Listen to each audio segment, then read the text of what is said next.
Qui bricole dans cette position? Personne, je suppose. Salut, le mec que tu vois là, c'est moi. Pas de cheveux et beaucoup de plantes. Et oui, c'est l'histoire de ma vie. Je te montre les bégonias, les monsteras, les syngoniums, calathea, schefflera, ficus, tout ce joyeux bordel dans mes bonnes ou mauvaises expériences. Je t'embarque dans mon quotidien de plante addict, tu comprendras sûrement si tu en es un ou une. Allez, viens et kiffe.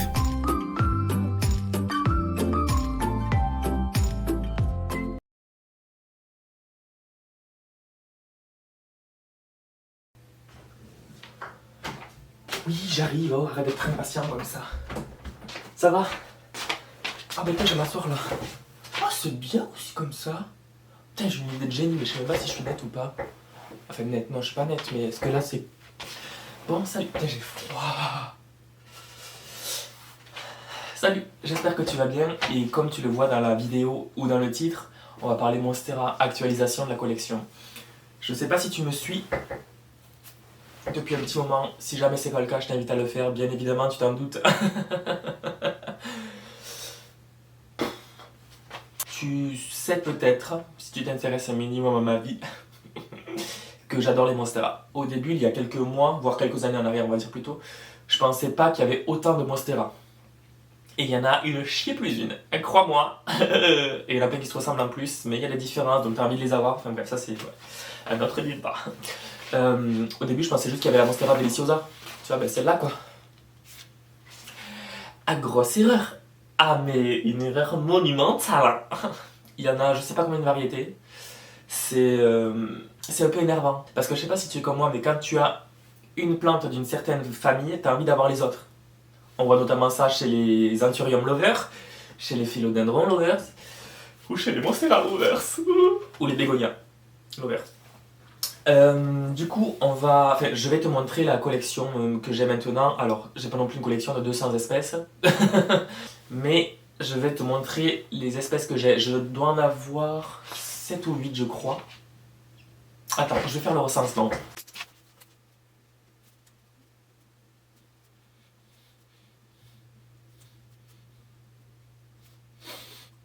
Oui, c'est ça. C'est moi.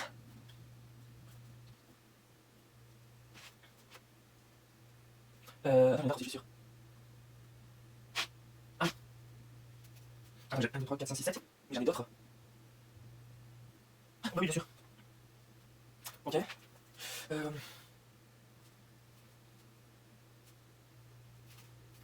j'ai pas dit. Alors, j'ai plus ça, quelque part, entre guillemets. Si. Bon. Je dois avoir une... Ben, déjà, j'ai plus de batterie. Je dois avoir une dizaine de variétés. C'est déjà pas mal. 9 et demi.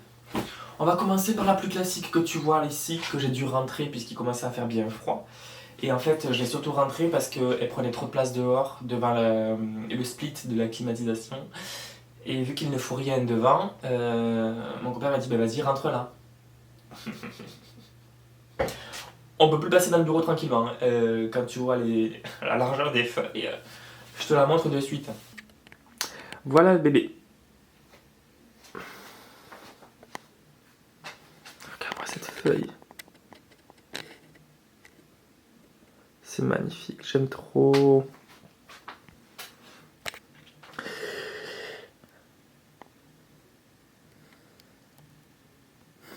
Trop beau, j'aime trop.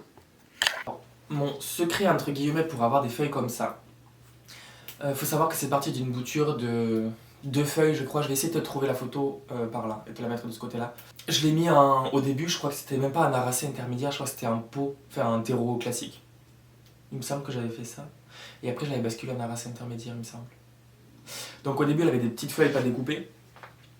Après, je sais plus si je l'avais tutoré de suite. Je crois que si. Hein.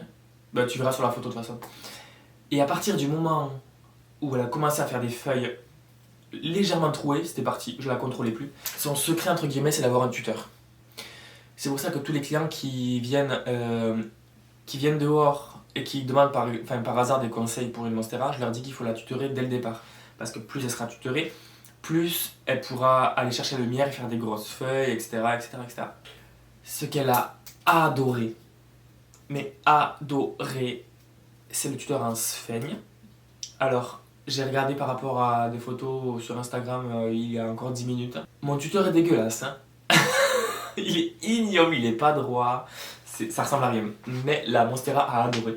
Parce qu'il y a des racines aussi larges que le stylo, voire même beaucoup plus, qui se sont greffées à l'intérieur. Et donc si un jour je dois la dépoter, je sais pas, je vais peut-être louer une grue. Mais toujours est-il qu'elle a adoré. Et depuis, elle fait des grosses feuilles. Bon, on voit pas bien, mais tu vois, celle-là, c'est... J'adore, quoi. Alors, c'est très très loin d'être une Monstera comme la Monstera que tu as vue dans la vidéo chez les orchidéistes Beaufort. Mais c'est un début, n'est-ce pas? Elle est en pot, donc c'est quand même pas mal. Sinon, moi, la mienne, elle passe l'hiver dehors. Bien évidemment, elle est protégée des intempéries parce qu'elle est dans le recoin, mais vu que maintenant, il n'y a plus trop de place, elle n'ira plus là. Elle risque d'ailleurs d'atterrir peut-être au travail, on verra. Mais toujours est-il qu'elle adore. Elle a adoré le tuteur en sphaigne et alors bien sûr, il ne faut pas juste mettre le tuteur en sphaigne, il faut aussi qu'il soit en permanence humide. La sphaigne retient 20 fois son poids en eau, donc il faut toujours que ce soit humide, comme ça les racines aériennes qui vont dans la sphaigne vont pouvoir capter l'humidité et ça ne fera que renforcer la plante. Donc c'est pour ça que je mets une bouteille d'eau pleine. Alors là elle est vide bien évidemment parce que c'est l'hiver. Oui, si c'est l'hiver. Le bouchon est percé. Comme ça, ça ne fait que goûter en permanence. Et du coup, ça humidifie bien. Parce qu'en plus, la sphaigne, quand elle est sèche, pour se réhydrater, tu l'arroses, mais elle n'a pas le temps d'absorber l'eau. Donc du coup, c'est un peu hydrophobe, entre guillemets, les premiers temps. C'est-à-dire que tu l'arroses, l'eau, elle coule partout, et la sphaigne ne s'hydrate pas. Donc c'est pour ça qu'en le faisant petit à petit, la sphaigne peut facilement retenir l'eau. Et du coup, se gorger d'eau, et le tuteur est plein d'eau, et les racines vont pouvoir mieux capter l'eau. Alors c'est pas très très joli, je te l'accorde, mais c'est vachement efficace. Et tu passes pas ta journée à essayer d'hydrater les tuteurs. C'est la merde sinon. Donc la Monstera Deliciosa, elle a adoré le tuteur. Et je pense, je dis bien je pense, parce que je ne connais pas toutes les variétés de Monstera, mais je pense que grosso modo, elles ont toutes besoin d'un tuteur. Hydraté, faire avec la sphaigne, etc. Voilà. Pour faire des feuilles un peu plus grosses, je vois. Elle, ça a été ma première Monstera. Il y a peut-être des infos que je redis dans cette vidéo, hein, mais qui avaient déjà été citées dans la précédente vidéo sur les Monstera, que je te mettrai le lien ici. Ma phrase ne veut rien dire. Mais t'as compris. Voilà. Du coup, là, je t'ai montré la Monstera Deliciosa. Ma pépé. Je vais te montrer du coup 8 autres. La Monstera Pérou. Alors, c'est pas la Oblica Pérou. La Oblica Pérou, j'en aurai des boutures logiquement dans quelques semaines, voire quelques mois, le temps que l'hiver passe, je pense. Donc là, c'est le. Alors, l'autre nom, c'est Epipremnum Marble Planet, je crois. On va l'appeler Monstera. Hein. Monstera Carstenianum, quelque chose comme ça. Voilà, Pérou. Donc tu vois la feuille bien gaufrée. Alors j'en ai un autre plan, ça c'est celui que Flo m'a donné. Voilà la mienne, alors bien plus petite. Donc au printemps, je mélangerai les deux, la grande que je vais te montrer juste avant et celle-ci. Par contre le seul hic, tu vois c'est ça. C'est qu'elle me fait un runner pour chercher la lumière j'imagine. Donc je la couperai là où il y a la dernière feuille au-dessus. Elle fera d'autres feuilles. Ça a mis du temps à raciner. Et c'est pas la plus jolie entre guillemets, mais faudrait que je la tuteur. De toute façon, ça fait des mois et des mois que je le dis et des mois que je le fais pas. Donc au printemps, Nathaniel, on fera une session tutorage, j'irai chez toi. J'y serai à 9 h à peu près, quelque chose comme ça. Et je partirai pas avant d'avoir fait 803 tuteurs. Donc ça c'est la Monstera Pérou. Une qui m'a été donnée très récemment. Tu veux danser ou comment ça se passe? La Monstera Siltepecana. Alors, elle met énormément de temps à faire des perforations sur les feuilles. Elle m'a été donnée par Flo, alors cette Monstera là tu l'as vu dans une précédente vidéo. Hein. Si tu as des secrets, si toi, par là je la refais. Si toi tu sais comment la faire devenir grosse, belle et avec des trous, n'hésite pas à me le dire. Sur le compte Sydney Plant Guy. Voilà. Sur le compte Instagram Sydney Plant Guy. Celle-là, elle a déjà pas des entreneux aussi longs et elle a des feuilles énormes avec des trous. Et d'après ce que j'ai cru comprendre, c'est une plante qui met énormément de temps à faire les trous. Donc on a le temps, voilà, s'il faut elle la fera jamais à la maison. Mais elle fait de toutes petites feuilles. Alors c'est pas une plante dont je suis fou à la base, mais vu que c'est une Monstera que je n'avais pas, je suis bien content de l'avoir. On verra... Moucheron. On verra comment elle va se développer. Hein. Karine, je sais que t'en as une, donc dis-moi comment elle va la tienne. Donc voilà, la Monstera Faudrait peut-être que je la tuteur mieux, peut-être que je la taille, hein. Ma foi, on sait jamais. Donc c'était la Monstera Silte Pecana. Regardez-moi cette beauté, je n'en peux plus, elle est sublime. La Monstera Adansoni. Il y a des toiles d'araignée sur les trous, c'est nul. Alors pas des... La Monstera Adansoni, c'est une de mes préférées en ce moment, un gros coup de cœur. Gros coup de cœur, elle me fait feuille sur feuille. Alors elle a l'air un petit peu palote parce que déjà je lui donne pas forcément d'engrais de manière régulière. Elle aurait peut-être besoin d'ailleurs. Mais toujours est-il qu'elle me fait de grosses feuilles. J'ai le pot pile poil adapté au cache-pot, donc du coup c'est trop la merde pour le sortir. Mais j'y arrive pas. Et en fait j'aimerais voir s'il y a un excès d'eau. Ah, je peux pas. Putain, je fais comment? Tu vois la taille des racines, hein. On dirait des bâtons d'encens le truc. En tout cas, moi la Adansoni, elle me fait des feuilles de plus en plus grosses grâce au tuteur. T'aurais pas des feuilles aussi larges si elle n'était pas tutorée. Elle retomberait, elle ne serait pas du tout dans le même état qu'elle l'est actuellement. Ça a été une grosse surprise parce qu'au début elle me faisait des feuilles comme ça à peu près, donc on va dire gros max 10 cm. Et là elle m'en fait d'une bonne grosse quinzaine, voire même une vingtaine de centimètres et je pense qu'elle n'est pas à son maximum. J'adore. Tu la trouves jolie à vous. Alors c'est peut-être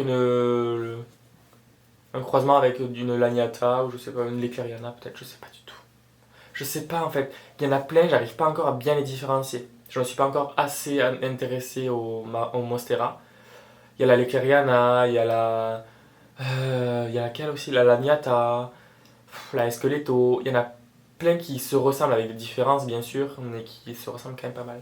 Donc s'il faut elle, c'est un cultivar de quelque chose avec quelque chose, un croisement, on va savoir. Une bâtarde. Ah oui, la Pinati Partita, alors attends que je te la sorte. La Monstera. Oh. Je suis sûr qu'il y en a qui ont dit titre quand je dis ça. Alors comme tu le vois, elle est en train de jaunir cette feuille. Mais ça c'est normal parce que les températures diminuent, parce que la journée aussi ça diminue. Donc du coup la plante s'adapte. C'est normal qu'elle se sépare des premières feuilles qu'elle avait. C'est le développement normal d'une plante. Tant qu'elle ne jaunit pas les dernières feuilles, c'est tout ce que je lui demande. Alors elle aussi, d'après ce que j'ai vu sur Instagram, elle met du temps à faire des perforations sur les feuilles. Donc on verra plus tard comment ça va se passer. J'ai pas trop d'attente la concernant. Faudra juste que je la tuteur. Donc la Monstera Pinati Partita. Voilà, c'est ces deux feuilles de toute façon qui vont celle-là et celle qu'il y a derrière qui est là. En fait c'est ces deux-là. Qui jaunissent. Ben, c'était les premières quand je l'ai eu. Alors là, c'est une bouture qu'on m'a donnée très récemment. Voilà.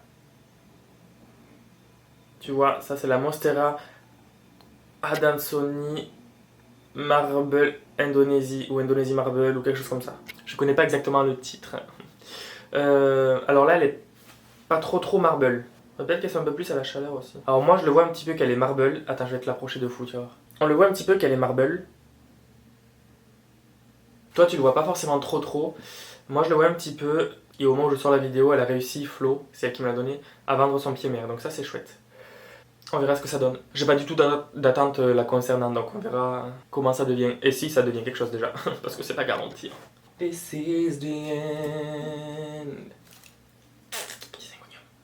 Hold your breath and count to 10. Feel the ears move and then hear my heart burns again. Mon Adansoni variegata qui ne fait pas trop de variegation, tu le vois, hein. Elle m'a été offerte par Clémentine. Alors, elle me fait rapidement des feuilles. Il y en a qui sont pas variegata, il y en a qui le sont un tout petit peu. Donc j'attends de voir ce que ça donne. J'espère juste que ça deviendra une très belle plante où on verra bien les variations. Je sais pas si c'est la variété Aurea qui fait des variations jaunes. Apparemment pas, ça a l'air d'être du blanc-blanc. Donc, mais le blanc-blanc devient jaune-jaune. Va chercher, va comprendre. J'espère juste que c'est une plante qui va bien se développer. Alors là, elle me perd des feuilles, mais pareil, c'est à cause du froid qui arrive. Hein. Les plantes s'adaptent, comme je t'ai dit. La Monstera Adansoni variegata. Faudra que je la tuteur au printemps. Ça aussi, je pense que ça va énormément l'aider pour faire des variations. À se sentir en meilleur état. Voilà. Celle-là, ma Monstera Dubia. Je sais pas si tu te souviens à quoi elle ressemblait quand je l'ai rempotée en été. Je l'ai fait sous 35 ou 40 degrés. Et elle est toujours là. Elle n'avait au final que ces deux feuilles plus celle-là. Et depuis que je l'ai tutorée, de toute façon pour elle, c'est obligatoire. Voilà tout ce qu'elle m'a fait. Alors elle devrait faire des feuilles de plus en plus grosses, sauf que là je l'ai rempotée un petit peu tard, tutorée très tard. Et Là, on est en automne, donc elle va se mettre en stand-by, elle va faire des feuilles déjà beaucoup moins et elle va en faire des plus petites. Et elle repartira logiquement au printemps. Elle devrait faire des feuilles beaucoup plus grosses, enfin je l'espère. S'il faut, elle met du temps aussi, pareil. Et pareil, pour les perforations, ça met du temps. C'est dommage. Mais elle est trop belle, j'aime trop. Regarde-moi ça, c'est trop beau. C'est trop beau. Mon Monstera Dubia. Logiquement, elle ne doit pas dégringoler, elle doit remonter. Mais je l'ai pas tutoré. Je sais, elle a une tache au milieu. Hein.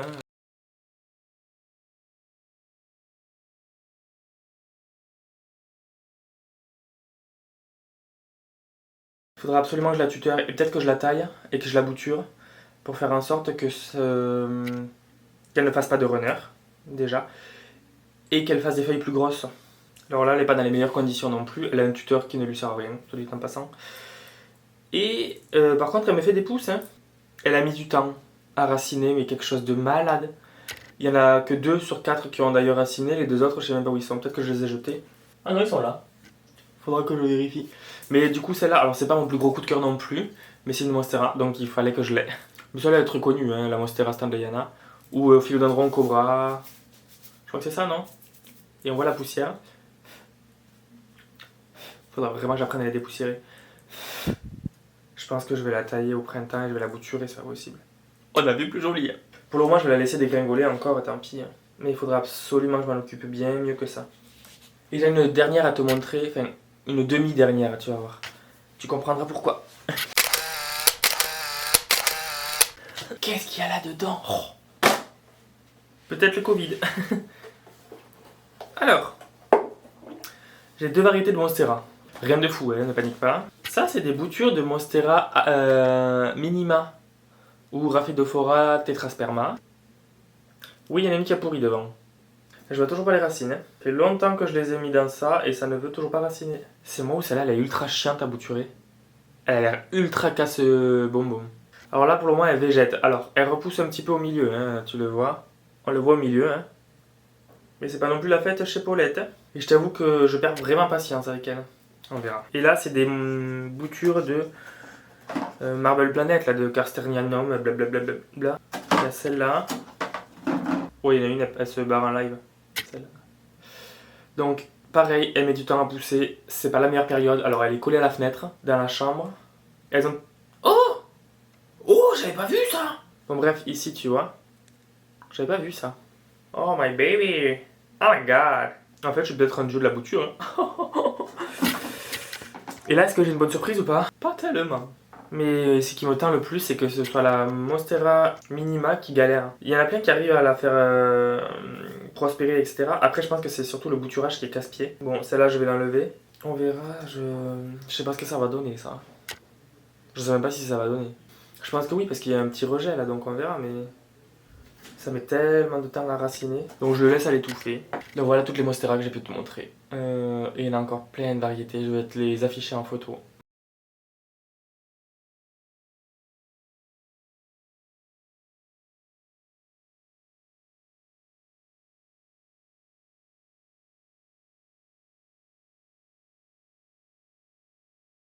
Il y a tellement... La Burl Max Flame.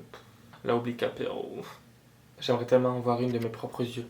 En tout cas, j'espère que cette vidéo t'a plu. Si tu as des conseils à me donner pour la Silk Pecana ou pour le bouturage de la Minima, fais-toi plaisir. En tout cas, j'espère que tu auras passé un bon moment. Et puis je te dis reste connecté. N'hésite pas à liker, partager, t'abonner, commenter, tout ce que tu veux. Et je te dis à bientôt pour la prochaine vidéo. Ciao. Bon alors, la vidéo t'a plu?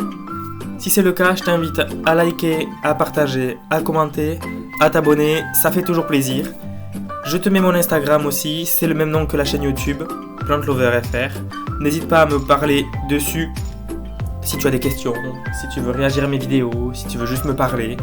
Tu es le et la bienvenue. En attendant, reste connecté, la semaine prochaine, nouvelle vidéo.